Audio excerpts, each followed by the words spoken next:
Hello दोस्तों, नमस्ते। कैसे हैं आप लोग? उम्मीद करते हैं कि आप लोग बहुत ही अच्छे होंगे। तो जैसा कि दोस्तों इससे पहले वीडियो में हम लोग प्रश्नावली 1.1 के अ,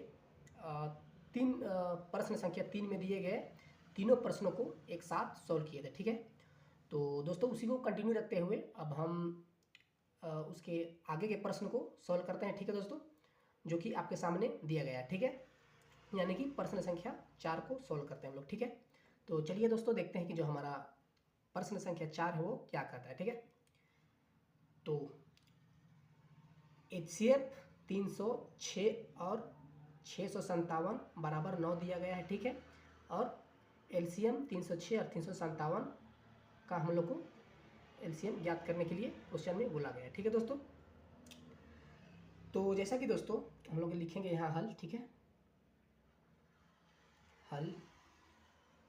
ठीक है, अब दिया क्या गया है दोस्तों उसको लिखेंगे। ठीक है, जैसे कि HCF दिया गया है दोस्तों हम लोगों को 306 और 657 का। ठीक है, तो HCF दिया गया है, सॉरी हम लोग लिखेंगे यहाँ दोस्तों, थोड़ा सा काट देते हैं। ठीक है, दिया गया है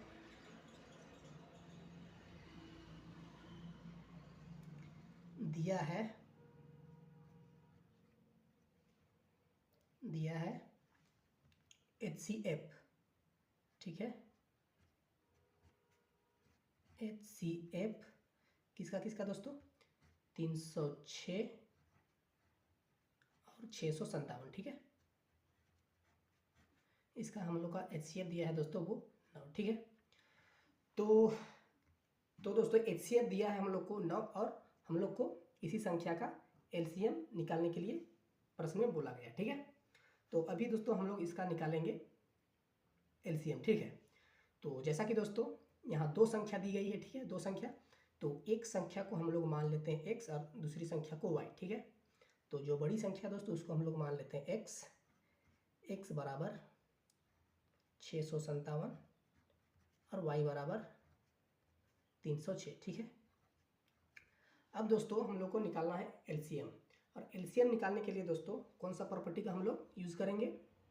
जो दोस्तों इसका जो एक प्रॉपर्टी होता है कि दो संख्याओं का जो गुणनफल होता है। ठीक है, दो संख्याओं का जो गुणनफल होता है वो LCM और HCF के बराबर होता है। ठीक है दोस्तों, इससे पहले वीडियो में हम आप लोग को बता चुके हैं कि इसका जो प्रॉपर्टी होता है वो दो संख्या का गुणनफल यानी कि x गुना y बराबर होता है HCF गुना LCM का। ठीक है दोस्तों, तो उसी प्रॉपर्टी से दोस्तों हम लोग यहाँ संख्या का LCM निकालेंगे। ठीक है दोस्तों, तो दोस्तों उस प्रॉपर्टी को हम लोग यहाँ लिख देते हैं अभी। ठीक है, तो चलिए लिखते हैं उस प्रॉपर्टी को कि एक्स वाई बराबर होता है दोस्तों, एक्स वाई बराबर होता है एच सी एफ गुना LCM का। ठीक है, तो दोस्तों इस प्रॉपर्टी से हम लोग अभी संख्या का LCM निकालेंगे। ठीक है, तो जैसा कि दोस्तों एक्स हमारा दिया गया है 657। ठीक है, 657 गुना वाई है 306 बराबर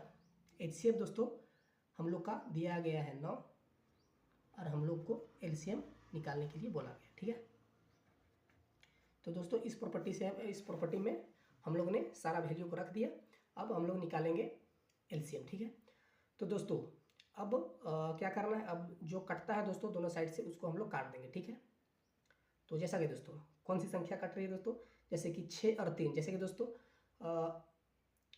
9 से कटने का भी जो 3 का जो नियम होता है दोस्तों, वो 9 का भी वही नियम होता है कि जो संख्या दी गई होती है उसको अगर हमें जोड़ने पर जो संख्या जो प्राप्त होती है वो 3 के टेबल में आती है, तो संख्या 3 से भी विभाजित होगी। ठीक है, और 9 से भी विभाजित होगी। ठीक है दोस्तों, यानी कि वो संख्या 9 से विभाजित होगी। ठीक है, तो जैसा कि दोस्तों यहाँ आप लोग देख सकते हैं कि जो 3 और 6 है उसको जोड़ने पर हमें संख्या 9 मिलती है। ठीक है, यानी कि ये संख्या 9 से विभाजित होगी। तो चलिए दोस्तों इस संख्या को हम लोग 9 से काटते हैं। ठीक है, तो 9 तिया 27, 27 में 3 बच गया दोस्तों, ये संख्या हो गया 36, तो 9 चौका 36। ठीक है, 9 चौका 36।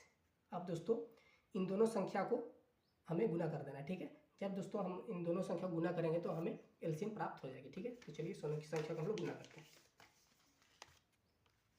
तो 657 गुना 34। ठीक है, 4 7 28 का 8, हाथ में 2, 4 5 20 और 2 22 का 2, हाथ में 2, 4 6 24 और 2 26। उसी तरह से दोस्तों 7 या 21 का 1, हाथ में 2, 5 या 15, 2 17 का 7, हाथ में 1, 3 6 18 और 1 19। ठीक है, 8 हो गया, यहाँ 3 हो गया, 6 और 7 हो गया दोस्तों 13 का 3, हाथ में 1, 9 2 11 1, 12 का 2, हाथ में 1 और ये 2। यानी कि दोस्तों जो संख्या हमें प्राप्त हुई वो 22,338। ठीक है, यही हो गया दोस्तों हमारा एलसीएम।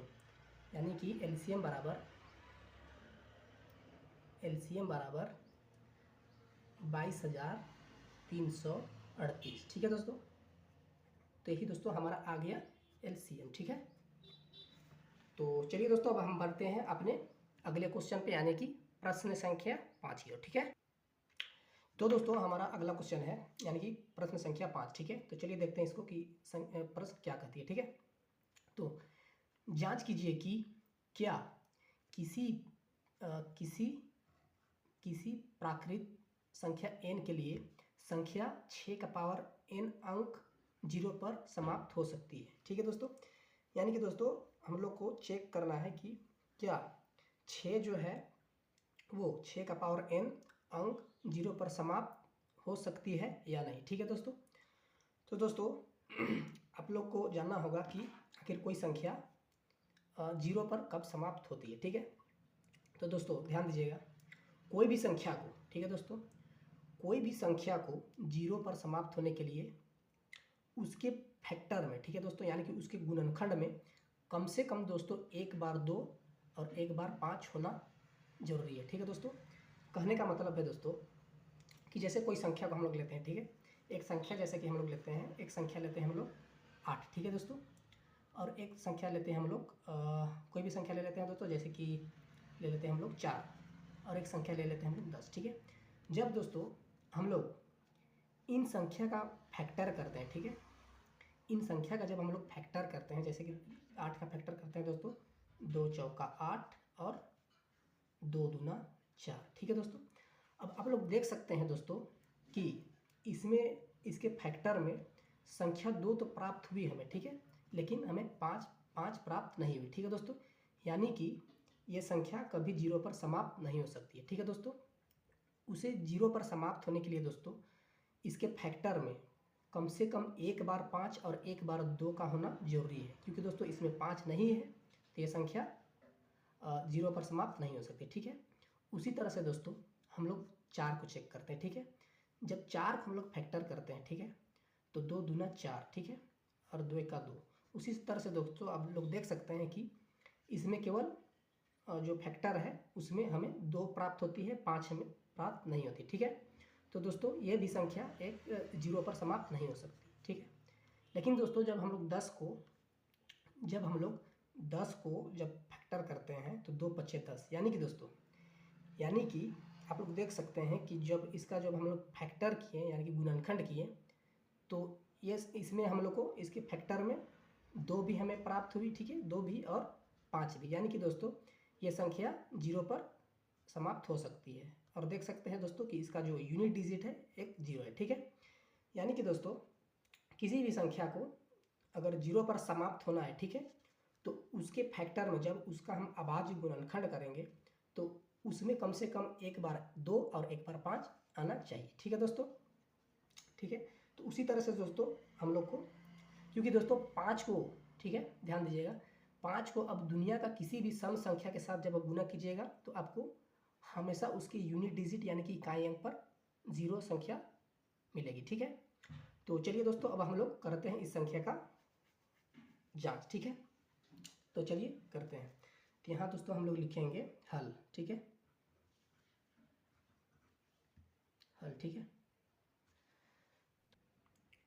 तो जैसा कि दोस्तों हम यहाँ पर लिख दिए हैं, ठीक है, कि किसी भी संख्या को 0 पर समाप्त होने के लिए उसके अभाज्य गुणनखंड में कम से कम एक बार 2 और 5 आना आवश्यक है। ठीक है दोस्तों, इसलिए जब हम 6 को फैक्टर करते हैं, ठीक है, जब हम 6 को फैक्टर किए दोस्तों तो इसमें ना ही तो 5 2 तो आया दोस्तों इसमें, ठीक है, लेकिन इसमें हमें 5 प्राप्त नहीं हुई। ठीक है, यानी कि दोस्तों अतः संख्या 6 का अभाज्य गुणनखंड करने पर यह संख्या 2 गुना 5 के रूप में नहीं आती है, अर्थात यह संख्या कभी भी 0 पर समाप्त नहीं हो सकती किसी भी प्राकृत संख्या n के लिए। ठीक है दोस्तों, तो दोस्तों ये जो क्वेश्चन था वो सारा लैंग्वेज के ऊपर था। ठीक है, अब दोस्तों कोई दिन अब अगले दिन आपसे क्वेश्चन क्या पूछा जा सकता है कि जैसे कि यहाँ 6 का पावर n है। ठीक है दोस्तों, यहाँ 6 का पावर n है, तो कोई दिन आपको 6 के पावर या तो फिर 8 का पावर या तो फिर n दे दिया जाएगा, या फिर मतलब कि 6 के स्थान पर कोई भी संख्या दी जा सकती है। ठीक है दोस्तों, तो इसको अच्छे से समझना हम लोग को जरूरी है। ठीक है, ताकि कोई भी क्वेश्चन दे वहाँ तो हम लोग आसानी से उसको सॉल्व कर पाए। ठीक है दोस्तों, तो दोस्तों ये तो था प्रश्न संख्या 5। अब हम बढ़ते हैं दोस्तों अपने अगले प्रश्न पर, यानी कि प्रश्न संख्या 6 पर। ठीक है दोस्तों, तो चलिए अगले प्रश्न पर लोग बढ़ते हैं।